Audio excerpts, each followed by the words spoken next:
ভাইদের মুক্তি দিতে হবে। আমাদের আন্দোলন আমাদের বিক্ষোভ আমাদের এই অবরোধ আমাদের এই আন্দোলন আমাদের সকলের সরকার তো এসব করে তো সরকারের বদনাম হয়।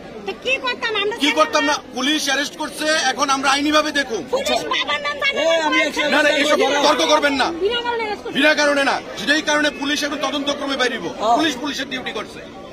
দেশে তো আইন কানুন ব্যবস্থাও তো একটা আছে, সরকারটা তো প্রত্যেকের, সরকারটাকে তো বাঁচাইতে হইব। মুখ্যমন্ত্রী প্রশাসন এটা কালিমালিপ্ত করা যেত না। হাজার হাজার গাড়ি আটকে গেছে, স্কুল স্টুডেন্ট, পেশেন্ট, কর্মচারী, তারা অফিসে যাইতে পারতেছে। কোনো কথা না দিদি, আমি কইতাছি এটা এখানে আমি আইছি, আপনার রাস্তা রাখতে হইব। এসপি আইছে, কোনো বিশৃঙ্খলা যেন না হয়। আন্দোলন করছেন, আপনারা তো বিরোধী দল করেন না, তাইলে বিরোধী দলের আন্দোলন এমন হয়। ধর্ম, বর্ণ, সমস্ত কিছুর ভিত্তিতে দেশ চলে না। আমাদের শুনেন, যেটা হয়েছে আইনিভাবে আমরা দেখব, পুলিশের কাজ করছে, আমরা এখন বাকিটা দেখব। তার যাতে কোনো অসুবিধা না হয় এটা আমরা দেখব।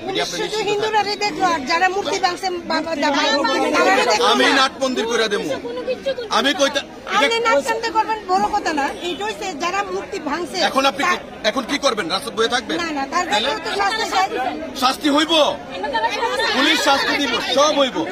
দেখেন আপনাদের আপনাদের, আরে দিদি কথা শুনেন না, আপনাদের বাঁচাইতে সেদিন রাত্রে আমিও তো বদনাম হয়েছি,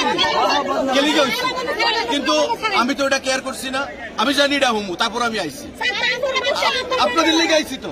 সুতরাং এখানে আর কোনো সিল করেন না প্লিজ। এটা আমি দেখতেছি তো, আইনি ভাবে দেখুন প্লিজ। এখানে আর কোনো ইয়ে করবেন না প্লিজ।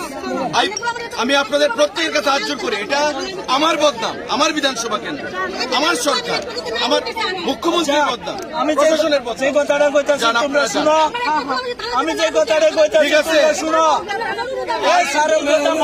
আপনারা কি বইয়ে স্যারের কথা মানো, স্যারের কথা না মানলে তো না।